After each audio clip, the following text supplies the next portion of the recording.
오케이. 됐죠? 말씀 같이 보겠습니다. 사무엘하 15장 1절부터 12절까지가 본문인데 15장 6절 한 절 말씀만 같이 보겠습니다. 사무엘하 15장 6절 구약 성경 486면에 있습니다. 사무엘하 15장 6절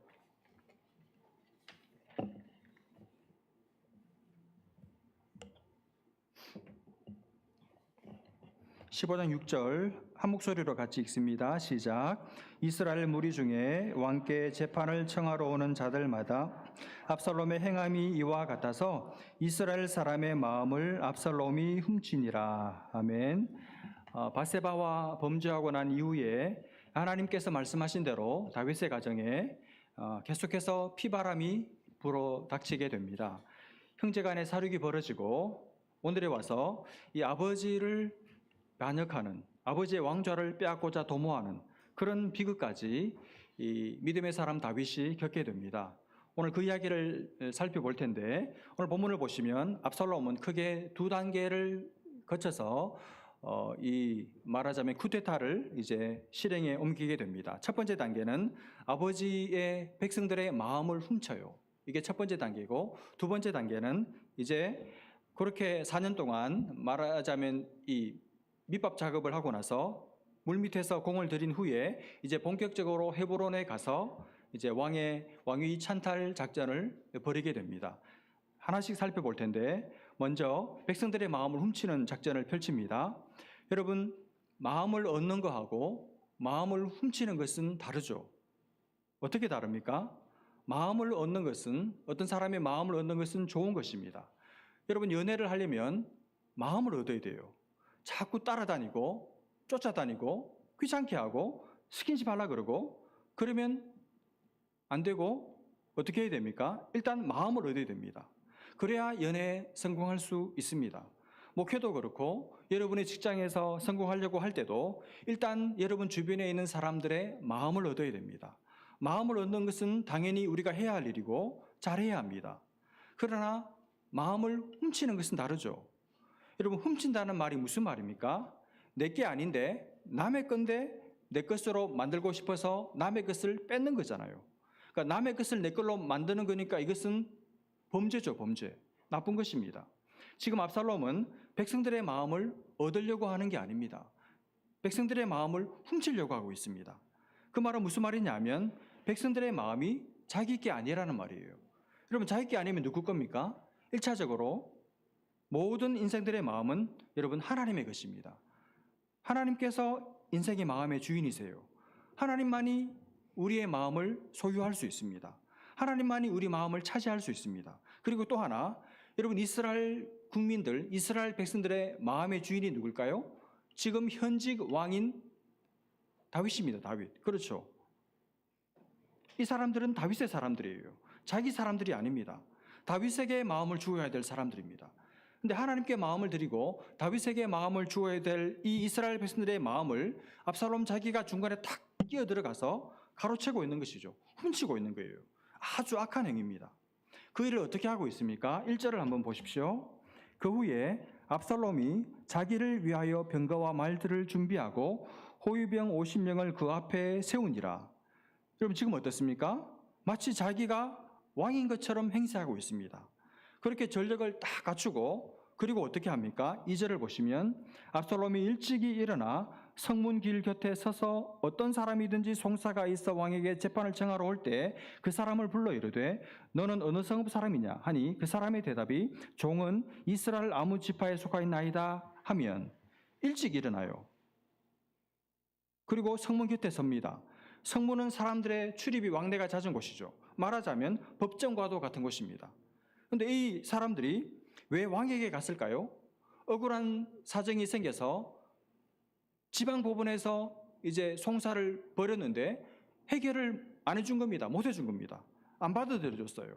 그래서 이제 최종적인 권위를 가진 사법기관인 왕께 아침 일찍 찾아온 거예요. 그러니까 이 사람들 마음속이 얼마나 답답하고 갈급하고 그리고 억울함이 가슴속에 차올랐겠습니까? 근데 그런 사람들에게 이 압살롬이 어떻게 했는가 하면 굉장히 친밀하게 친근하게 따뜻하게 맞아준 거예요. 여러분, 아무도 내 말을 안 들어주고 마음속에 섭섭함과 울분과 눈물이 가득한데 누가 내게 따뜻하게 말을 건네주고 도와준다고 말하면 어떨까요? 넘어가죠. 다 넘어갑니다. 홀랑 다 넘어갑니다. 그렇게 다정하게 따뜻하게 마음이 얼음같이 냉랭한 사람들에게, 공경에 빠진 사람들에게 다가간 거예요. 여러분, 만약에 이 압살롬이 진짜 좋은 사람이었으면 얼마나 좋겠습니까? 정말 이 억울한 사람들을 도와주려고 하는 그런 마음을 가지고 접근하는 것이었으면 얼마나 좋겠어요. 근데 그게 아니죠. 여러분, 이 사람이, 이 압살롬이 이렇게 하는 이유가 뭡니까? 1절에 나오죠. 자기를 위하여, 자기를 위하여. 그러니까 이 사람들을 위해서가 아닙니다. 압살롬은 지금 이 사람들 관심도 없어요. 이 사람들의 아픔, 이 사람들의 고통, 이 사람들의 억울함의 눈물 몰라요. 전혀 모릅니다. 관심 없습니다. 그냥 자기를 위해서, 자기 목적 달성을 위해서 이 사람들의 마음을, 이 사람들의 어려운 사정을 말하자면 빌미로, 발판으로 삼아서 이용하고 있는 것뿐이죠. 여러분, 이게 제일 나쁜 거죠. 어려운 사람 이용해서 자기 욕심 챙기는 거. 여러분, 상대방은, 이 어려운 사람은 도와준다고 하니까 뭔가 도움을 주려나 보다. 그래서 정말 이제 진짜 구세주를 만난 것처럼 그렇게 목이 빠져라 기다리고 기대하고 있는데 돌아오는 것은 결과는 하나도 없고 완전히 뒤통수만 치고 자기한테서 마지막 남은 그 조그만 단물 다 쏙 다 빨아먹고 그리고 나서 자기를 갖다 버리는 겁니다. 여러분, 예수 믿는 사람들은 절대로 이렇게 살면 안 되죠. 우리가 인생을 살면서 해서는 안 되는 일 중에 하나가 사람 마음 가지고 장난치는 거예요. 그 사람의 어려운 사정을 이용해서 득 보려고 하는 겁니다. 그런 일은 여러분과 제가 절대로 해서는 안 되는 하나님께서 미워하시고 싫어하시는 일이죠. 여러분, 그 사람이 지금 어려움에 빠졌으면 어떻게 해야 됩니까? 내가 할 수 있는 만큼 도와줘야 됩니다. 여러분, 지금은 그 사람이 어려움에 빠져 있지만 언젠가 나도 그 사람과 같은 어려움에 빠질지 몰라요.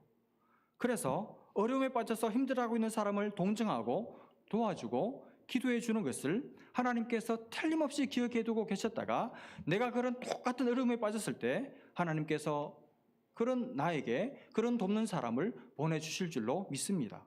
이 압살롬의 마음 훔치기 작전이 계속됩니다. 3절을 보시면 압살롬이 그에게 이르기를 보라, 내 일이 옳고 바르다마는 내 송사를 들을 사람을 왕께서 세우지 아니하셨다 하고, 내 일이 옳고 바르다마는 무슨 말입니까? 압살롬이 자기에게 찾아온 사람들을 인정해줘요. 근데 문제는 진짜 옳고 바른 사람을 인정해주는 건 괜찮지만 지금 압살롬은 덮어놓고 인정해주는 겁니다. 모든 사람들의 사정을 다 인정해주는 거예요. 여러분, 그건 바른 판단이 아니죠. 어떻게 지금 이 찾아온 모든 사람들이 다 옳을 수가 있습니까? 이 사람들이 왔으면 틀림없이 이 사람들 상대편, 이 사람들 반대편도 있을 거 아닙니까? 때로는 이 사람들의 말이 맞지만 때로는 이 사람들 반대편에 있는 사람들의 사정이 옳을 수도 있는 거잖아요. 안 들어봤으니까. 그러면 당신들이 맞다고 인정해 주려면 이 사람 말만 들으면 안 되고 이 사람이 지금 수하고 있는 상대편 말도 들어봐야 되잖아요. 그래야 바른 판단을 내릴 수가 있고 그래야 바른 판사인 거잖아요.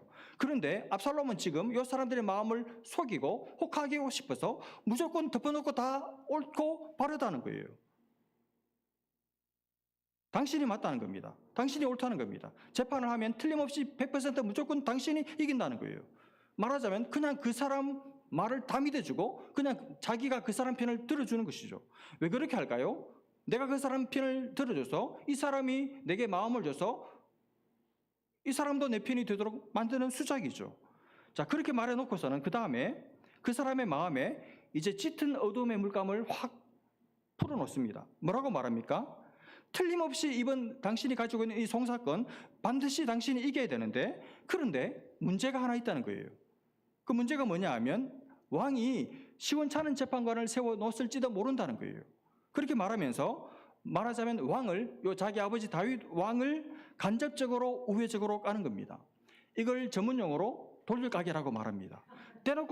대놓고 직접적으로 까지는 않고 빙 둘러서 우회적으로 간접적으로 까는 거예요. 왕이 시원찮아서 제대로 된 재판관을 세우지를 않아서 내가 들어보니까 당신이 억울한 사람이고 당신이 재판에서 100% 이길 각인데 재판장이 시원찮아서 이번 재판 어떻게 판결 내릴지 모르겠어. 이렇게 말하면서 은근히 결국은 타겟은 아버지에게, 다윗에게 돌리면서 아버지에 대한 의심을, 신뢰를 무너뜨리는 작업을 압살롬이 하고 있는 것이죠. 여러분, 압살롬이 이렇게 말할 때 요 송사건을 들고 온 이 사람들, 억울한 사람들의 심정에 어떤 마음이 들어올까요? 은연중에 다윗 왕에 대해서 신뢰가 흔들리겠죠. 의심이 생기겠죠. 정말 제대로 된 판단을 해줄까? 내가 이른 아침부터 구두 새벽부터 이렇게 원통한 마음을 가지고 왕이 제대로 된 판결을 내려줄 줄 믿고 왔는데 왕이 정말 제대로 된 판결을 내려줄 수 있을까? 그런 마음이 들겠죠. 그렇게 돌려깎기를 하고 있는 거예요. 여러분, 이 돌려깎기, 이 수법은 사실 여러분과 제가 가끔씩 쓰는 수법 중에 하나입니다. 다른 사람을 비난할 때 대놓고 비난하는 사람들은 잘 없어요. 목사님 설교 못해요. 못 먹겠어요. 이렇게 말하는 분은 한 분도 다행히 들어본 적이 없어요. 그러나 우회적으로 들어본 적은 있는 것 같습니다. 우리가 다른 사람을 비난할 때 우리가 자주 쓰는, 티 안 나게 자주 쓰는 대표적인 수법 중에 하나예요. 저도 목회하면서 여러 번 경험하는 것입니다. 대놓고 저를 욕하지는 않아요. 근데 돌려깎기를 해요. 우리 교회는 이게 없어. 우리 교회는 이게 부족해. 우리 교회는 이게 안 돼. 뭐가 없어. 여러분, 저 욕한 거 아니죠? 근데 가만히 듣고 있으면, 그리고 집에 가서 가만히 생각해 보면, 그리고 혼자서 교회와 성도들 위해서 기도할 때 탁 들어오는 생각은, 아, 그때 저분이 돌려깎기를 한 것이었구나. 왜 그때는 몰랐을까? 이런 생각이 들면서, 아, 저분이 간접적으로 결국 목사님이 리더십이 없어서, 목사님이 설교를 못 해가지고, 결국 당신의 능력이 부족해서 목사님 때문이야. 그 말을 사실은 그분이 하고 싶었던 거구나. 이렇게 생각될 때가 10년 만에 한 번 정도 있었어요. 그걸 나중에 깨닫고 마음이 씁쓸할 때가 있습니다. 여러분, 대놓고 허물지는 않지만 은근히 허무는 것이죠. 은근히 사람들의 마음에 그 사람에 대해서 나쁘게 생각하게 만들고 부정적으로 생각하게 만들고 그래서 그 사람을 가까이 하지 못하게 만드는, 여러분, 좋지 않은 버릇입니다. 좋지 않은 버릇. 대놓고도 허물지 말아야 하지만 은근히도 허물면 안 돼요. 부족한 것은 여러분 기도해 주십시오. 여러분이 채워주시기를 바랍니다. 그분이 여러분을 만나서 그분이 여러분 때문에 더 온전한 사람이 되도록 만들어 줄 수는 없겠습니까? 그런 성숙한 성도들, 그런 성숙한 교회가 될 수 있기를, 이미 그런 성숙한 교회인 것을 인해서 감사하고 더 성숙한 교회 될 수 있기를 주님의 이름으로 축복합니다. 여러분, 이 압살롬의 그 말을 탁 들으니까 어떻게 했습니까? 믿었다가 실망감이 확 찾아오는 거예요. 이렇게 아침 일찍 와서 왕을 만나서 자기 송사 해결받고 싶어서 왔는데 재판이 쉽지 않을 거라는 얘기를, 그것도 뭐 말단 직원을 통해서 들은 게 아니고 왕자 입에서 그 말을 들으니까 얼마나 실망감이 크겠어요. 여러분, 이게 지금 최종 법원입니다. 여러분, 왕에게서도 자기 문제를 해결받지 못하면 어디 가서 이 억울함을 풀겠어요. 그러니 자기 신세가 불쌍하기도 하고 왕에 대한 실망감도 들고 마음이 심란하고 불안한 거예요. 그때 드디어 자기를 전면에 딱 내세워요. 걱정 마라. 내가 있다. 내가 있지 않냐. 4절을 보십시오. 또 압살롬이 이르기를 내가 이 땅에서 재판관이 되고 누구든지 송사나 재판할 일이 있어 내게로 오는 자에게 내가 정의 베풀기를 원하노라 하고. 여러분, 제가 어떤 단어를 강조해서 읽었습니까? 내가죠. 내가 드디어, 왕은 시원찮지만, 우리 아버지는 시원찮지만, 우리 아버지가 세워놓은 재판관들은 시원찮을지 모르지만 내가 있지 않냐. 내가 당신을 공명정대하게 재판해 줄게. 나만 믿어. 내가 해줄게. 내가 다 해줄게. 이렇게 말하는 거예요. 그러니 걱정하지 마라. 마음 놔라. 이렇게 이 억울함을 가진 사람들에게 다가가는 거예요. 여러분이 만약 이 억울한 마음을 가지고 아침 일찍 이 왕에게 찾아왔던 사람이라고 생각해 보시면 그 말을, 압살롬의 말을 들었을 때 기분이 어떨까요? 마음이 확 풀어지겠죠. 드디어 안도의 한숨을 내쉴 수 있지 않겠습니까? 이제 됐다. 비록 왕은 시원찮아도 현직 왕자가, 그것도 황제 승계 서열 제1위인 왕자가 자기가 직접 내 문제를 풀어주겠다고 하니까 얼마나 고맙습니까?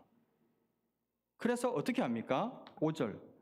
사람이 가까이 와서 고마우니까 그에게 절하려 하면 압살롬이 손을 펴서 그 사람을 붙들고 그에게 입을 맞추니 너무 고마우니까 드디어 이 사람이 자기 문제 해결해 주겠다고 하니까 너무 고마워가지고 넙죽 절을 하려고 그래요. 그러면 절하려고 그러면 절을 받으면 되잖아요. 고마움의 표시니까. 근데 이 압살롬이 절하려는 사람을 탁 붙듭니다. 절 못하게 하면서 입을 맞춰요. 그러니 여러분 이 사람의 마음이 어떨까요? 야, 이 사람이 지금 왕자인데 절도 거절하고, 야, 왕자인데 참 사람이 너무 됐네, 사람이 괜찮네, 사람이 정말 겸손하기까지 하네, 얼마든지 절도 받아도 되는데 절을 안 받고 참 사람이 겸손하네. 그러면서 얼마나 마음이 녹아내리겠습니까? 여러분, 이 압살롬이 보통 잘생긴 남자가 아니에요. 그 당시 이스라엘에서 차은우 같은, 어르신들은 저는 모르니까 장동건 같은 그렇게 인물이 절세에 탁월한 미남인 사람인데다가 머리카락도 막 넘치고 막 나뭇잎에 걸릴 정도로 머리카락도 많고 신분도 왕의 다음인 왕자고, 그런 남자가 자기 문제 해결해 준다고 하지, 고맙다고 인사하려고 하니까 넙죽 절하려고 하는데 절할 필요 없다고 붙들어주면서 키스까지 해주지. 그러니 완전히 그 순간에, 그 짧은 순간에 그야말로 이 사람에게 푹 빠지는 거예요. 정신이 홀딱 반하고 나가는 것입니다. 완전히 그냥 요 순간 이후로부터 완전히 압살롬의 광팬이 되고 압살롬의 사람이 돼버리는 거예요. 그런 식으로 이 압살롬이 말하자면 한 사람 사람들의 마음을 구워 삶은 것입니다. 문제는 여러분, 이게 진심이면 얼마나 좋겠어요. 문제는 마음이 하나도 없어요. 이 사람들에 대해서 관심 1도 없습니다. 다 뭡니까? 쇼입니다, 쇼. 완전히 백성들을 속이고 있고, 백성들은 하나도 모르고 완전히 새까맣게 속아 넘어가고 있는 거예요. 그것도 모르고 이 사기꾼한테 이 이스라엘 백성들이 다윗을 우습게 알고 다윗 다음에는 반드시 압살롬이 되어야 된다고 하면서 압살롬에게 마음을 닫혀버리고 있는 거예요. 그렇게 해서 6절, 이스라엘 무리 중에 왕께 재판을 청하러 오는 자들마다 압살롬의 행함이 이와 같아서 이스라엘 사람의 마음을 압살롬이 훔치니라. 이게 반역을 꾀하는 압살롬이 행한 첫 번째 스텝입니다. 사람들의 마음을 혹하게 해가지고 진심도 아니면서 이 사람들에게 사랑도 관심도 없으면서 훔치는 거예요. 여러분, 이렇게 사람들의 마음을 훔치는 작업을 얼마 동안 했는지 아십니까? 무려 4년을 그렇게 합니다.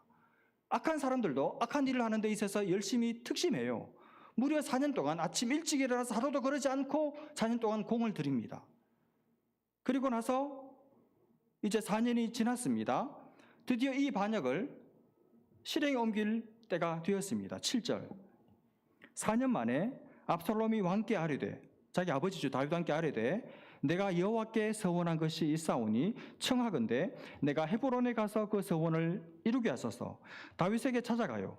아버지에게 가서 뭐라고 말합니까? 아버지, 제가 사실 피난가 있을 때 헤브론에 가서 예배 드리려고 하나님께 서원한 적이 있습니다. 그 서원을 이제 이룰 수 있도록 저를 헤브론으로 내려가는 것을 허락해 주십시오 라고 아버지한테 요청해요. 여러분, 이 말은 어떻습니까? 이 말이 사실일까요? 저는 거짓말이라고 봐요. 왜냐하면 정말 이 사람이 진짜 서원했다면 왜 굳이 이제 와서, 예루살렘에 돌아온 지가 무려 4년이 지났는데 하나님 앞에 서원한 것이 사실이라면 그 전에 얼마든지 서원을 지킬 시간들이 많았잖아요. 4년이라는 시간이 있었잖아요. 그때는 아무 소리 하지 않고 아무런 액션을 취하지 않고 왜 4년이 다 지나고 나서 자기가 자기 타이밍이 무르익었다고 판단하는 이때 갑자기 아버지한테 이 요청을 하는 겁니까? 압살롬 얼굴 잘생긴 것도 기분 나쁘고 머리숱 많은 것도 기분 나쁘고 그래서 이상하고 수상하고 못 믿겠어요. 믿고 싶지가 않아요. 압살롬이 지금 그리고 처음으로 여호와 하나님이라는 이름을 도용하고 있습니다. 말하자면 압살롬은 지금 자기 목적 달성을 위해서 하나님을 이용해 먹고 있습니다. 여러분, 아까는 4년 동안 누구를 이용했습니까? 억울한 사람들을 이용했죠. 억울함을 가진 사람들의 마음을 이용했잖아요. 억울한 사람의 그 어려운 고통하는 마음을 이용했습니다. 뭘 위해서? 자기를 위해서, 자기를 위해서. 억울한 사람의 억울함에 대해서는 관심이 없고 자기를 위해서 이용했습니다. 그랬더니 압살롬이 이번에는 사람들이 아니라 하나님을 이용하고 있습니다. 하나님까지 자기를 위해서 이용해 먹고 있습니다. 다시 말하면 사람을 우습게 할 뿐 아니라 압살롬의 문제는 하나님도 우습게 아는 사람이에요. 이게 문제입니다. 압살롬은 사람이 무서워요. 압살롬은 사람의 고통, 사람의 문제, 사람의 신음 관심 없습니다. 자기의 삶에 아무런 영향이 없습니다. 뿐 아니라 압살롬은 하나님도 아무것도 아닙니다. 하나님도 무서워요. 하나님 무서운 줄 몰라요. 하나님을 두려워할 줄을 모릅니다. 하나님 앞에서 사는 게 뭔지를 모르는 사람입니다. 하나님이 겁이 안 나요. 여러분, 하나님이 겁이 안 난다? 이게 제일 무서운 거예요. 여러분, 이렇게 되면 기억하십시오. 끝장입니다. 끝. 사실 이 사람 끝입니다. 하나님이 안 무섭다? 하나님이 겁이 안 난다? 여러분, 끝난 거예요. 신앙이 뭡니까? 하나님 앞에 겁내면서 사는 거예요. 내가 언젠가 죽어서 하나님 앞에 선다. 내가 평생 섬겨온 그 하나님을 내가 만나는 날이 있다. 그 사실을 알고 그래서 자기를 절제하고 욕심 부리고 살지 않는 것, 그게 신앙의 절정이고 핵심이에요. 근데 하나님이 두렵지 않다? 하나님이 겁이 안 난다? 하나님이 안 무섭다? 하나님을 안 믿는 사람이야. 하나님 안 믿는 사람.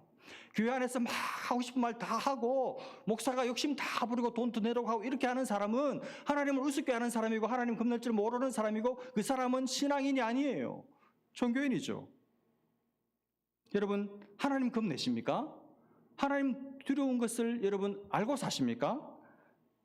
하나님 무서운 것을 경험해 보셨나요? 하나님한테 매맞아 본 적이 있습니까? 하나님이 회개하라고 계속 부르는데도 끝까지 고집 부리고 버팅기다가 하나님 앞에 매맞고 나서 돌아온 적이 있습니까? 그런 사람들은 하나님이 살아계실 뿐 아니라 하나님이 얼마나 무서운 분인지를 알아요. 그래서 좀 손해보고 좀 뒤처져도 하나님 앞에서 살려고 애를 쓰고 살 수밖에 없는 것이죠. 그게 신앙의 핵심이에요. 근데 압살롬은 이게 없어요. 자기 필요하면 사람들도 이용하고 하나님도 이용할 수 있는 사람, 사람도 하나님도 안중에 없는 사람이 압살롬이죠. 하나님을 무서워할 줄 모르는, 하나님 겁낼 줄 모르는 방자한 사람이 압살롬입니다. 저는 우리 사랑하는 교우들이 하나님을 누구보다 더 사랑해서 하나님을 가까이 하고 하나님을 날마다 친근히 교제하며 살기를 바라고 동시에 그 하나님 앞에 서는 그날이 있다는 것을 알고 그날 하나님을 만나는 그날 내가 하나님 앞에 당당하게 떳떳하게 기쁘게 만나기 위해서 지금 이 삶을 내가 참고 인내하고 살아야지 하나님을 무서워할 줄 아는 하나님 겁낼 줄 아는 그런 참된 신앙을 가진 성도들 되시기를 주님의 이름으로 축복합니다. 근데 여러분, 이 압살롬이 왜 헤브론으로 간다 그랬을까요? 다른 지역이 많은데 왜 헤브론일까요? 헤브론이 어떤 곳입니까? 아버지 다윗이 통일왕국의 왕이 되기 전에 남쪽 유다 한 지파의 왕이 됐죠. 유다 지파의 왕이 될 때 어디에서 왕이 됐습니까? 헤브론에서 왕이 됐어요. 그러니까 헤브론은 다윗에게 있어서 다윗의 어떤 정치적인 뿌리, 다윗의 정치적인 고향과 같은 곳이 헤브론입니다. 그러니 압살롬이 헤브론으로 가겠다는 것은 아버지의 정치적인 고향에 가서 아버지 다윗 다음은 바로 나다. 이것을 사람들에게 공포하고 싶어하는 그 마음도 있었겠죠. 그리고 또 하나, 아버지의 정치적인 고향에 가서 만약 거사를 일으키면 결국 아버지의 정치적인 생명을 자기가 끊을 수 있는 거잖아요. 그래서 헤브론을 가서 아버지 다윗의 정치적인 뿌리를 그 근간을 생명을 잘라버리겠다. 뿌리 뽑아버리겠다. 그래서 완전히 나의 나라로 온 이스라엘을 채색해버리겠다. 그런 악한 계획도 아마 포함되어 있지 않았을까 생각합니다. 그래서 8절을 보십시오. 당신의 종이 아람 그수르에 있을 때 서원하기를 만일 여호와께서 반드시 나를 예루살렘으로 돌아가게 하시면 내가 여호와를 섬기리이다 하였나이다. 그래서 그러니까 9절 왕이 그에게 이르되 아버지가 그렇게 말하니까 평안히 가라 허락합니다. 그래서 그가 압살롬이 일어나서 헤브론으로 갑니다. 그리고 10절 이에 압살롬이 정탐을 이스라엘 모든 지파 가운데 두루 보내 이르기를 너희는 나팔 소리를 듣거든 곧 말하기를 압살롬이 헤브론에서 왕이 되었다 하라 하니라. 정탐꾼들을 보내서 압살롬이 왕이 되었다고 선포해라 이렇게 시켜요. 이미 지난 4년 동안 백성들의 마음을 다 훔쳐놨잖아요. 그러니까 바람잡이들을 보내가지고 자기가 왕이라고 선포하게 만든 거예요. 그리고 11절 그때 청함을 받은 200명이 압살롬과 함께 예루살렘에서부터 헤브론으로 내려갔으니 그들은 압살롬이 꾸민 그 모든 일을 알지 못하고 그저 따라가기만 한 사람들이라. 무슨 말이냐면 혼자 내려가지 않고 수행원 200명을 데리고 갔다는 뜻입니다. 근데 이 수행원들은 이스라엘 각 지역의 지역 유지들, 유력한 사람들 200명을 뽑아서 같이 수행원 삼아 헤브론으로 데리고 내려간 거예요. 근데 이 사람들은 압살롬의 속셈을 몰라요. 그냥 왕자가 가자고 하니까 그냥 사절단으로 따라간 겁니다. 왜 압살롬이 지역 유지 200명을 데리고 헤브론으로 내려갔을까요? 여러분 생각해 보십시오. 왕자가 200명을 데리고 내려가면 헤브론 주민들이 그 사절단을 보고 뭐라고 생각하겠습니까? 야, 예루살렘에서 저렇게 많은 사람들, 더군다나 각 지역 유지들이 저렇게 왕자와 함께 내려온 것을 보니 이제 곧 압살롬이 왕이 되려나 보다. 저 사람들이 압살롬을 지지하는 것을 보니 예루살렘 주민들도 다 압살롬을 지지하는가 보다. 이제 다윗의 시대는 가고 압살롬의 시대가 도래하는가 보다. 다들 그렇게 헤브론 사람들이 생각하지 않겠습니까? 그걸 노린 거예요. 압살롬 어떻습니까? 여우죠, 여우. 정치 구단입니다. 아주 교묘하게 사람들 눈치 못 채게 이용당하는 사람들이 자기가 이용당한다는 생각을 꿈에도 하지 못하게 한 채 자기 목적을 깨끗이 달성하고 있는 정치 집단에 해당하는 젊은 사람이 압살롬입니다. 아주 치밀하게 반역을 도모하고 계획하고 실행에 옮기고 있는 거예요. 그리고 12절 제사 드릴 때 압살롬이 사람을 보내 다윗의 모사 길로 사람 아히도벨을 그의 성읍 길로에서 청하여 온지라. 반역하는 일이 크감에 압살롬에게로 돌아오는 백성이 많아지니라. 아버지 다윗의 책사, 머리 좋은 책사, 이 모사 카운슬 아히도벨이라는 사람이 다윗 사람이에요. 다윗 사람. 이 사람을 또 어떻게 했는지 구워 삶아가지고 이 사람을 자기 사람으로 만들어서 데리고 와버리는 거예요. 그러면서 점점 이 쿠데타의 기운이 무르익어 갔다. 이게 오늘 본문의 내용입니다. 오늘 말씀을 마무리하면서 많은 교훈들을 발견할 수 있지만 딱 두 가지만 함께 붙들고 말씀을 마무리하려고 합니다. 첫 번째, 여러분 지금 어떻습니까? 장면이 결국 아버지 다윗 그리고 아들 솔로몬이 완전히 관계가 깨진 거잖아요. 금이 간 거죠. 완전히 갈라선 것입니다. 5월이 가정의 달인데 혹시 여러분 가정 중에 이런 금간 가정, 여러분이 그 가정의 주인공인 분은 혹시 없습니까? 여러분의 가정 화목하십니까? 특별히 여러분의 부모 자식 관계 좋습니까? 아니면 그냥 괜찮은 정도는 되십니까? 부모 자식 간에 혹시 갈등이 있고 다툼이 있고 심지어 완전히 금이 가고 갈라져서 대화도 안 하고 교제도 없고 왕래도 없고 주고받는 것도 없고 그냥 몸만 있고 마음은 전혀 통하지 않는 꼭 압살롬, 다윗 같은 그런 부모 자식 관계를 가진 분들은 혹시 안 계십니까?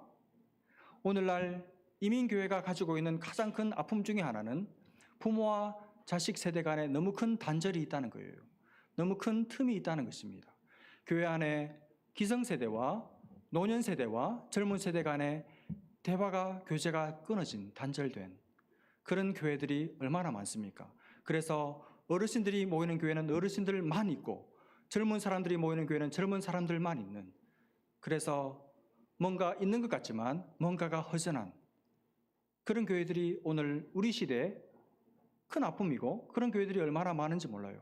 저는 참 하나님 앞에 감사한 것은 우리 교회 안에 어르신들이 자리를 튼튼히 지키고 계시고 어려움 중에도, 생활의 어려움 중에도 하나님 앞에 신실하게 예배하고 생활하고 계시고, 그리고 젊은 사람들 향해서 끝없이 몸을 열어놓고 다가가려고 애쓰시는 그 모습 얼마나 감사한지 몰라요. 그리고 젊은 세대들은 그 어르신들의 존재에 대해서 감사하고 그들의 섬김에 대해서 감사할 뿐 아니라 오히려 섬기려고 애쓰는 그런 스트레치가 있는 그런 교회, 하나님께서 우리를 그렇게 금가지 않고 깨뜨려지지 않고 하나 되게 하시는 그런 공동체로 우리 교회를 만들어 주시는 것에 대해서 얼마나 감사한지 모릅니다. 주님 오시는 그날까지 우리 공동체가 어떤 한 세대만의 교회가 아니라 모든 세대가 하나로 연합하고 화해하고 화목하는, 잘 연결되는 그런 교회로 주님 앞에 설 수 있기를 주님의 이름으로 축복합니다. 두 번째, 오늘 이 시대는 압살롬 같은 정치인, 압살롬 같은 목회자들을 좋아하는 것 같아요. 말을 듣고 있으면 막 살살 녹고 마음에 감동이 되고 내 마음을 터치해주고 그런 사람들을 유독 자아중심적인 오늘날 세대는 좋아하는 것 같아요. 여러분 보십시오. 압살롬 얼마나 괜찮은 사람입니까? 4년 동안을 사람들의 마음을 다 녹여냈습니다. 그리고 아침 일찍 하루도 그러지 않고 이렇게 부지런했습니다. 그러나 이 사람이 진짜였습니까? 여러분 가짜였어요. 가짜. 사람들이 4년을 속았습니다. 그 사람이 정말 하나님을 사랑하는 사람이 아니었죠. 사람들을 향한 사랑이 있는 사람이 아니었잖아요. 정치인들 중에 이빨리 말을 하는 수많은 정치인들이 있지만 정말 국가와 민족을 생각하고 사랑하고 바른 말을 하는 사람들이 도대체 몇 사람이나 됩니까? 여러분, 이 사람이 진짜인지 가짜인지는 4년 지나도 몰라요. 최소한 제가 겪어보니까 10년은 지나봐야 돼요. 10년은. 시간의 검증을 통과하지 못한 사람은 여러분 진짜가 아닙니다. 진짜는 하루 이틀 4년 5년 지나서 모르고 10년 지나봐서 알아요. 여러분 진국인 사람, 여러분의 배우자가 진국인 사람은 10년 평생 살아보니까 알겠잖아요. 저는 우리 귀한 교우들이 압살롬 같지 않고 이 세대의 지도자들 같지 않고 정말 세월의 검증을 다 통과해서 진짜인 사람으로 드러나는, 그래서 정말 사람들에게 관심을 가지고 하나님을 사랑하고 사람을 참되게 사랑할 줄 아는 그런 귀한 하나님의 사람들로 세워질 수 있기를 주님의 이름으로 축복합니다.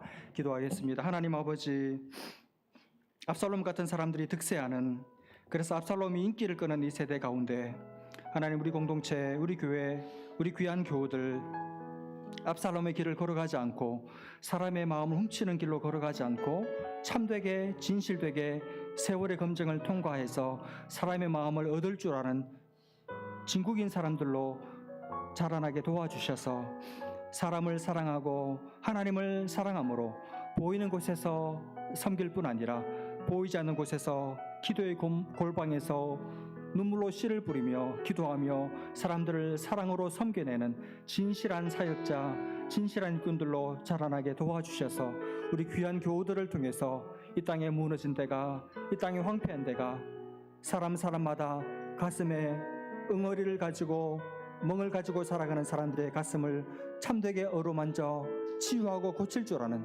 참된 치료자로 살아가는 귀한 교우들 다 될 수 있도록 은혜를 베풀어 주옵소서. 하나님, 당신은 속일 수 있어도 하나님 오랜 세월 속일 수 없음을 기억하고 어떤 사람도 속이지 않고 하나님 앞에 인정받고 사람들에게 인정받는 믿음의 사람 다 될 수 있도록 우리 귀한 교우들, 사랑하는 교우들 한 사람 한 사람에게 복 내려 주옵소서. 믿고 감사하며 예수님의 이름으로 기도합니다. 아멘.